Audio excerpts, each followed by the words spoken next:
Salve, salve, galera do canal da Química, tudo certinho com vocês? Eu espero que sim. Hoje eu vou dar continuidade a um assunto. A gente já tem alguns vídeos que fala sobre geometria molecular, que fala sobre polaridade, que fala a relação de um com o outro, beleza?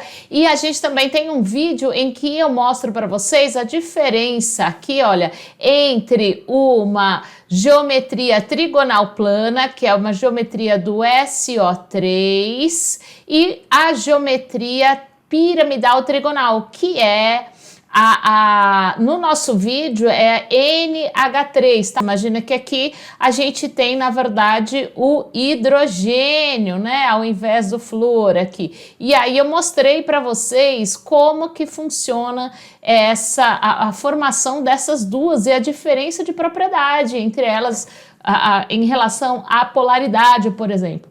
Muito bem. Agora veja, aqui ó, eu tenho 3 átomos de oxigênio para 1 de enxofre, 3 átomos de hidrogênio para 1 de nitrogênio. Veja o que acontece aqui ó, com ClF3, é a mesma coisa, né? Eu tenho 3 átomos de flúor ao redor do cloro. Poxa, agora, por que que então o ClF3 tem uma forma de T, que é uma outra geometria molecular, sendo que, olha, prestem atenção aqui, se você observar, todas elas têm uma estrutura AB3, porém aqui eu tenho uma geometria trigonal plana, no NH3 tem uma piramidal trigonal e o ClF3 é em forma de T. Vamos ver por que que o ClF3 tem essa forma? Bora lá! Então, olha só, cloro, eu tenho 7 elétrons de valência e tenho um cloro só, então eu tenho 7 elétrons ao total. Flúor, eu tenho lá, também é da família 7A, eu tenho 7 elétrons de valência, porém, veja que eu tenho 3 flúors, né? Vou até colocar uma outra corzinha aqui, ó. Eu tenho 3 flúors, então aqui vezes 3. Isso me dá aqui um total de 28 elétrons. Professora, não sei por que você está fazendo isso. Assista lá os outros vídeos, eu deixei os links na descrição para vocês. Então vocês podem assistir para entender por que eu estou fazendo isso daqui. Hoje é um vídeo mais rapidinho, só para vocês entenderem como que é a geometria em forma de T.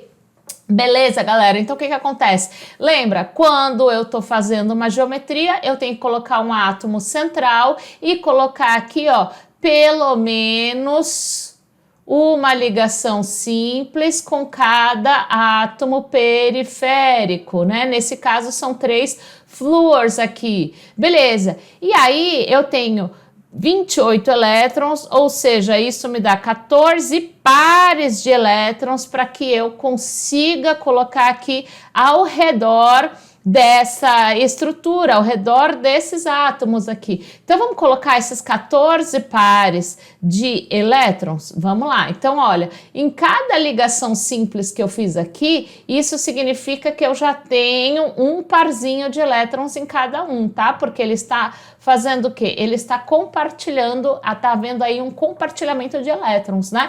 Então, ó, eu já coloquei 3 pares. Se eu já coloquei 3 pares, eu ainda preciso colocar 11 pares, certo? Porque eu tenho, ó, total de 14. Então, vamos lá. E eu vou colocar esses pares até quando? Até da regra do octeto. Primeiro, para os átomos periféricos. Então, veja aqui, olha, flúor, eu tenho... Para dar a regra do octeto, ó, já deu 2 pares aqui, vou colocar o terceiro par, 4 pares. Então, quando deu 4 pares, significa que eu tenho o quê? 8 elétrons. Então, aqui, ó, já deixei esse flúor aqui estável na regra do octeto, certo? Então, vou fazer a mesma coisa para o restante. Então, mais 8 elétrons aqui e aqui, ó, mais 8 elétrons. Beleza, galera? Então, já tenho aqui todos esses pares de elétrons. Veja, eu coloquei, então, 4 em cada um, certo? Se eu já coloquei 4 em cada um, tem 3 flúors aqui, então, ao total aqui, ó, eu já coloquei 12 pares de elétrons, certo? Se eu já coloquei 12 pares de elétrons, significa que eu tenho que colocar mais 2. Por que eu não lembro? Porque, olha, ao total eu tenho 14 pares para poder distribuir, que são todos os elétrons de valência aqui de cloro e flúor. Então, se eu já pus 12, ainda me faltam 2 pares para que eu possa distribuir. Então, eu vou colocar onde? No átomo central, porque os átomos periféricos já estão todos aqui, já estão todos na regra do octeto. Lembra o que a gente precisa fazer agora? Porque não é só colocar na regra do octeto. O que a gente precisa também fazer? Calcular a carga formal para ver se realmente essa forma é mais estável. Eu vou organizar aqui para que a gente consiga fazer o cálculo da carga formal. Bom, galera, então eu vou colocar aqui, daqui a pouco eu volto para explicar essas figurinhas que eu pus para vocês aqui. Porém, vamos lá. Eu preciso calcular a carga formal, certo? Vou calcular a carga formal do flúor. Ah, eu preciso calcular dos 3 flúors aqui? Não, por que não? Porque eles estão exatamente com a mesma condição. Vamos lembrar o que é carga formal. São os elétrons de valência, certo? Menos os elétrons de estrutura. O que significa isso? De estrutura eu faço o quê? Eu faço a quebra aqui da estrutura e vejo o que ficou para cada lado.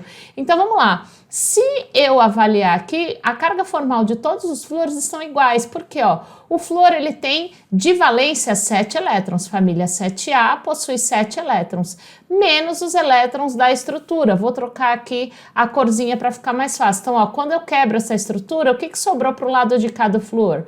Ó, vai ficar 1, porque é como se eu quebrasse aqui a estrutura e ficasse 1 para o flúor e 1 para o cloro. 1, 2, 3, 4, 5, 6, 7.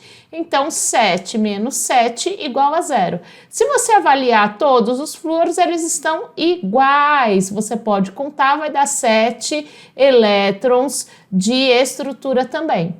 Então, todos eles possuem carga formal igual a 0, carga formal igual a 0, carga formal igual a 0.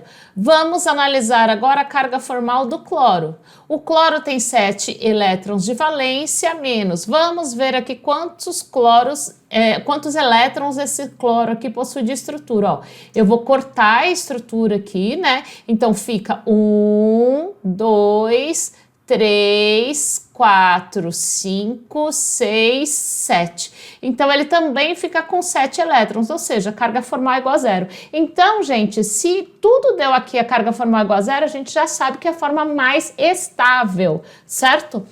Beleza. Galera, olha só, agora só para a gente entender por que isso daqui tem a forma de T, eu coloquei aqui as figuras para facilitar. Lembra lá no vídeo que eu já fiz para vocês sobre trigonal plana e piramidal trigonal, o que a gente tinha? A gente tinha o SO3, por isso que é uma estrutura aqui ó, do tipo AB3, eu tenho um átomo que tem 3 átomos periféricos ao redor. O que vai diferenciar essas 3 estruturas é exatamente o número de elétrons que estão, se tem ou não, né? E a quantidade que tem de elétrons não compartilhados no átomo central. Então, veja, essa é a principal diferença entre eles. Se você pegar aqui ó, o SO3, ele tem algum elétron aqui sem ser compartilhado? Não. Todos os elétrons dele, se você não lembra, dá uma olhadinha lá no nosso vídeo, você vai observar que todos os elétrons foram compartilhados. Então, ele não tem nenhum elétron aqui ao redor do enxofre, que é o átomo central, sempre é o átomo central. Então, veja, então eu vou ter aqui ó, a mesma angulação entre eles, por isso que vai dar aqui uma trigonal plana, lembrando que como eu tenho os vetores aqui puxando na mesma intensidade, a força resultante aqui vai ser igual a 0, eu vou ter uma molécula apolar, beleza? Lembrem-se disso, deem uma olhada lá no vídeo sobre a relação polaridade e geometria.